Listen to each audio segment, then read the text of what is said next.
It's a tricky time on East Texas lakes. The days are warmer, but the water's still cool. In this week's Hooked on East Texas, we get help from pro crappie angler Clay Gann in our search for slabs. Woo! Might be in the 2-pound club now. Pro crappie angler Clay Gann and I are on a mission. We're trolling through tree stumps looking for honey holes, hiding hard to find crappie. This year, especially if the lake doesn't come up, these fish will be spawning on stumps and boat arc trees. Our first foray through the stumps and laydowns doesn't yield any fish. We fire up the motor to find another spot. We find another area of laydowns, brush piles, and stumps. We are using forward-facing sonar, an electronic method of finding fish, but experience has taught Gann where to find fish just by looking at these thin tree branches poking out of the water. Usually that's a good thing because the best part of it is under the water. And so when they come up and have that gnarliness and those little horizontal limbs and that little where the limbs split out, those fish will actually spawn on those areas on trees. And sure enough, we have a hungry fish. Got him. There you go. Got him. In about 24 feet of water. Ooh. Oh, hey, look at that. Not a bad one. That's not a bad one. You could go for a 150 at Crappie Fest with that one. Biologists and guides tell us the crappie spawn will start soon. That makes the next few weeks challenging to find the right bite.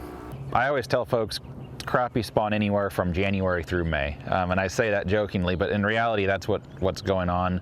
Every year is a little different. It all depends about weather. A La Nina-fueled winter bringing warm and dry weather to East Texas as a challenge this year. Low water levels in area lakes. That means less vegetation on the shoreline. It might impact black crappie numbers, but a different story for white crappie. Crappie are we call it prolific spawners. When they have a successful spawn, that 1 year class can support an entire lake with its incoming population for several years. Back on the lake, pro angler Gann, who also runs guide trips, sorts through his baits of choice.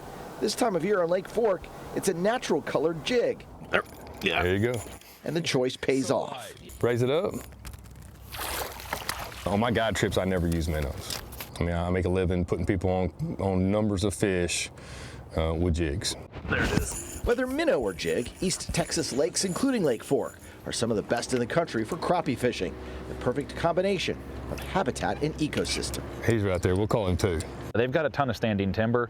That's the cover these fish need, both for when they're spawning, reproducing, and also for the adult fish to orient on, a place to kind of hang out, wait for those forage bases to come, wait for the shad, the sunfish, whatever to come by and ambush and eat it.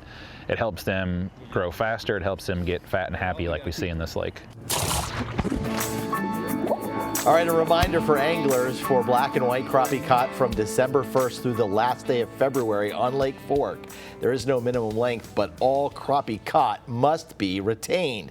From March through November, minimum length is 10 inches. Year-round daily bag limit is 25 crappie in any combination.